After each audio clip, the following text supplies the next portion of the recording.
সকলকে জানাই good morning. এখন কটা বাজে? মোটামুটি 11টা বাজে 10 মিনিট বাকি, কিন্তু আমার বাড়িতে এখনও সকাল হয়নি। সব পাল্লা দিয়ে ঘুমাচ্ছে, দেখো কম্পিটিশনে ঘুমাচ্ছে সব। এই যে 1 নম্বর থেকে দেখো, এই যে ছেলে ঘুমাচ্ছে, এই যে বাপ ঘুমাচ্ছে, দেখো এখনও ঘুমাচ্ছে, ঠিক আছে। ছেলেকে সকালে আন্টি পড়াতে এসছে, পড়িয়ে চলে গেছে 9টার সময়, পড়িয়ে যাওয়ার পরে ব্যস্ত হয়ে গেল। আর একজনকে দেখো, এই যে দেখো দেখো সব পাল্লা লাগিয়ে এসি চালিয়ে সব পাল্লা দিয়ে ঘুমাচ্ছে, দেখো শুধু।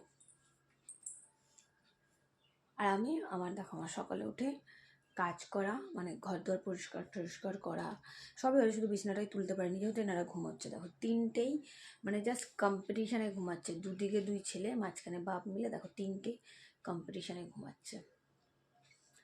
এই হচ্ছে অবস্থা। আমার কিন্তু স্নানও হয়ে গেছে। আমিও যে সকালে উঠেছি তা একদমই নয়। আমি উঠেছি তখন কটা বাজে? 10টা।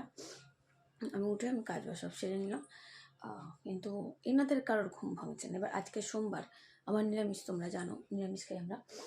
এবার খিদেও পেয়েছে, ওকে বললাম কি একটু ওঠো, মিষ্টির দোকান থেকে একটু কচুরি কিনে নিয়ে আসি চলো। কে যাবে কচুরি কিনতে? দেখো উল্লাসে ঘুমাচ্ছে, দেখো কি গো, ওই উঠো, কিছু খেতে হবে তো।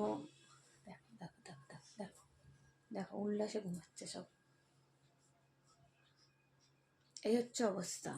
খাওয়া দাওয়া খেতে হবে না, পেটে কিল মেরে গিয়ে শুই পড়ো চুপ করে তুমিও, এটাই হচ্ছে আমার উচিত। আমার ছোটটাকে দেখো,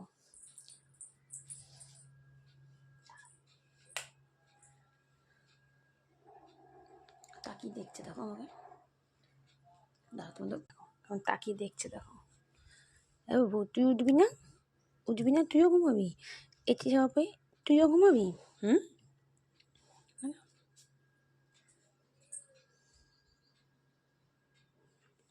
এবার তোমরাই কমেন্টে বলো আমার কি করা উচিত।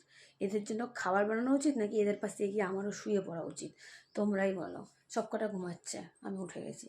একটার জন্য খাবার করবো, আমি নিজের কী করবো তোমরা বলো। ঘুমাবো, আমিও গিয়ে শুয়ে পড়বো নাকি খাবার বানাবো? তাড়াতাড়ি কমেন্টে জানাও।